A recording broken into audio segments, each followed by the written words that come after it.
找到了，把包打掉了，继续还能走，而且再找机会，还有人再来的就再收一个，海莲飞机刷新，而且自己还能盘旋，第三个还能扛，哇！说了一次Edward Gaming were the team that put China on the map in Valorant, with an impressive run at the East Asian Last Chance qualifier in 2022 and their breakout performance at Masters Tokyo. And ever since China has had their own tournaments, they've been the top team, only losing a handful of series while still not losing a domestic grand final. That could all be changing soon though, as the competition is putting together some pretty good rosters.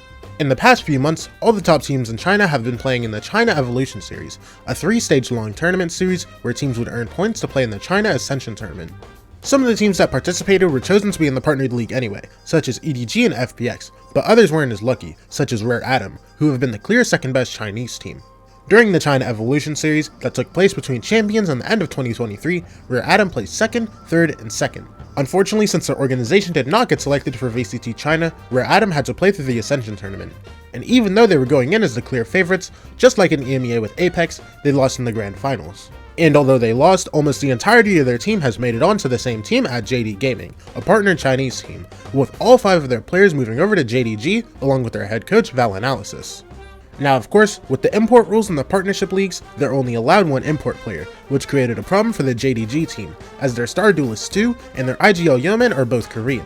Their solution to this problem was to simply put yoman at the assistant coach role and bringing in Jay Kuro from Top Esports to fill the gap. So now the roster is Stu, Viva, Jay Kuro, Martin, and Ihao, with head coach Val Analysis and assistant coaches Yoman and Bilio. If this team can continue to develop even with the addition of a new player, I can see them challenging EDG even further and possibly take a grand finals with them. Another Chinese team that is citing Korean talent is Titan Esports Club, a team that I'm personally interested to see as they've picked up RB from DRX to play in their 7-man roster alongside Abo, Black, Lockem, Chiue, Kawaii, and Shameless. Although I don't know much about the other players on the roster as they only played in the 3rd act of the Evolution series and I didn't follow them very closely, I am interested to see how RB performs on this team, what role he'll be playing, and how the 7-man roster will be implemented. The other Chinese team that I personally am interested in seeing this season is FunPlus Phoenix, a team that also attended Champions this year alongside Edward Gaming. Prior to the start of the China Evolution series, FPX were already making big changes, swapping their longtime duelist Yuika for Autumn. Not this autumn, but this autumn, a duelist player from Australia. He's played quite well during the China Evolution series, being the top duelist player in Acts 1 and 3. With this addition, FPX got 3rd in Acts 1 and 3, while failing to qualify out of the group stage in Act 2. And now heading into 2024, they've removed TZH from the team and added Life, a player who was on Attacking Soul Esports during 2023, and also played with EDG during 2021 and 2022. Life has almost entirely played duelists in his career though, and the player he is replacing was mostly on smokes, which might mean a role change for Life or another player on the roster. But considering what region we're talking about, they could very well run double duelists on every single map. And for the final Chinese team I wanted to talk about, we of course have the team that shocked the world not too long ago at Champions 2023, BiliBili Gaming. After sending FNS into a retirement home and going out at 8th place at Champions, BiliBili experimented a little bit during the Evolution series, swapping out Sentinel player Yosemite for a player named Levius. And although the team were placed immediately into the playoffs for Act 1, they barely scraped into the top 6.